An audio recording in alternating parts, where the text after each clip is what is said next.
Сәлеметсіздер ме, құрметті әріптестер, белсенді әдіс тәсілдер. Әдіс тәсіл түрлерін қаншалықты білеміз?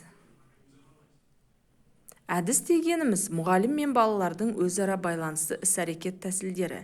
Тәсіл дегеніміз білім мен біліктілікті қалыптастыратын әрекет. Біз неліктен әдіс тәсілдерді пайдаланамыз?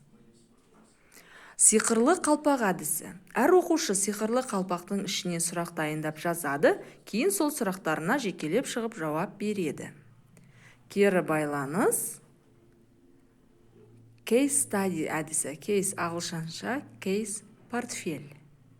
Case study әдісі мақсаты нақты болған немесе ойдан шығарған жағдаятты талдау, болжау. Тиімділігі оқушылардың есте сақтау қабілеттері дамиды. Мәселелерді шешуге баламасын анықтауға, мақсаттарын айтуға, талдауға мүмкіндік беру.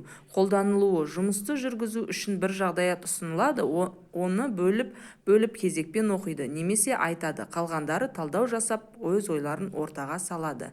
Кіріктірілген модульдер, идеялар, СТО, диалогтық оқу, дарынды, талапты, көшбасшылық АКТ. Ана, мәтінмен жұмыс. Дескриптор, сөйлеу барысында мәтінді вербалды емес, тілдік құралдарды қолданады, сюжеттерді дамытады, оқиғаның соңын болжайды. Келесі тапсырмалар реті берілген, осы тапсырмаларды орындау, берілген кестелерді толтыру.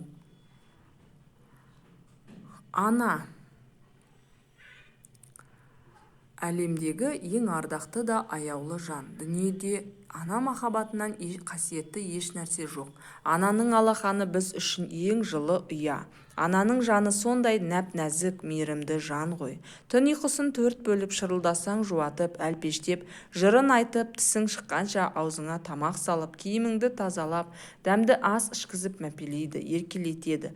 Қанаттыға қақтырмай, тұмсықтыға шоқтырмай өсіріп бағып қағады. Мен анама қанша алғыс айтсам да өмір бойы анама қарыздармын. Себебі ол мені 9 ай 9 күнде жүрегінің астында аман сақтап жарық мына керемет өмірді сыйлады. Ана деген сөз құлаққа да, жаныңа да жағымды сөз ғой бұл.